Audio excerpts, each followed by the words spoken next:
You ask Tiger to solve. This deals with linear equations with one unknown. The final result is y equals 5. Let's solve it step by step. Simplify the expression. Expand the parentheses. Simplify the arithmetic.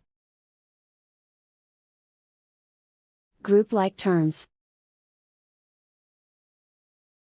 Combine like terms. Group all constants on the right side of the equation.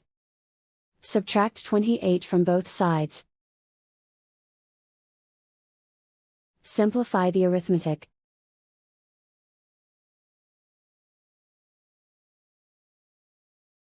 Convert the y into a positive number. Multiply both sides by -1.